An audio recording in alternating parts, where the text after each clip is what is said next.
Logo após a espetacular libertação do Egito, os israelitas enfrentaram o deserto, um lugar sem sombra, sem água, sem alimento, sem direção visível. Imagine a tensão, um povo recém-liberto, em meio ao calor escaldante, com crianças, idosos, animais e pouquíssimos recursos. A única coisa que possuíam era a promessa de Deus e a liderança de Moisés. Mas promessas são testadas no fogo da necessidade. Em Êxodo capítulo 16, versículos 28 a 30, Deus revela o verdadeiro teste: até quando vocês se recusarão a guardar os meus mandamentos e as minhas leis? O sábado, o maná, a água da rocha. Tudo era uma lição viva de obediência, dependência e fé. O alimento para o corpo se tornou o símbolo do alimento espiritual. O descanso sabático não era apenas uma pausa física, mas um lembrete semanal de quem realmente sustentava o povo. E o mais impressionante, mesmo com tudo isso, o povo murmurava. Assim como Eva diante do fruto, muitos não confiaram totalmente na palavra de Deus, como está escrito em Gênesis capítulo 3, versículos 1 a 6. A jornada física para Canaã era também uma jornada interior,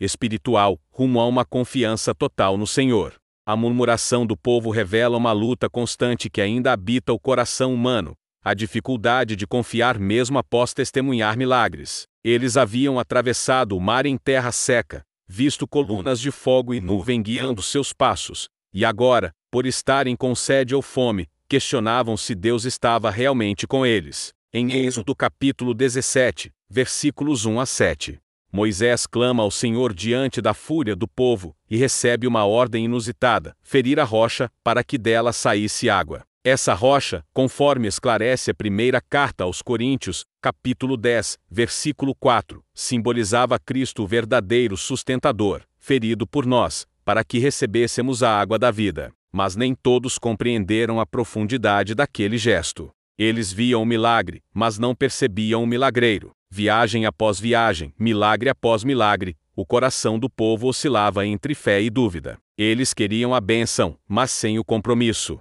Queriam pão, mas não a disciplina. Queriam água, mas sem obedecer à fonte. Assim como hoje, muitos desejam os dons de Deus sem seguir sua direção. Porém, cada passo fora da obediência, mesmo no deserto, é um passo rumo à estagnação espiritual. O sábado, nesse contexto, não era apenas um dia de descanso, era um sinal visível de confiança. Ao dar maná em dobro no sexto dia, e preservar o alimento milagrosamente fresco no sétimo, Deus testava a fé do povo de forma prática. Não era sobre cozinhar ou colher, mas sobre crer. Confiar que, ao obedecer, eles não sofreriam falta. Êxodo capítulo 16 mostra que muitos ainda saíam para colher no sétimo dia, desconsiderando a ordem divina. E Deus pergunta, com tristeza: até quando vocês se recusarão a guardar os meus mandamentos e as minhas leis? Era mais do que uma falha de agenda, era uma resistência de coração. A cada semana, o sábado se tornava uma lembrança de que a provisão vinha do alto, e não do esforço humano. Deus queria ensinar ao povo que, para viver, não bastava o pão. Era preciso viver de toda palavra que sai da boca do Senhor, como afirmaria Jesus em Mateus capítulo 4, versículo 4. Era uma lição de dependência semanal, um convite à adoração, à comunidade, à reconexão espiritual. Mas para isso, o povo precisaria mais do que provisão. Precisaria aprender confiança.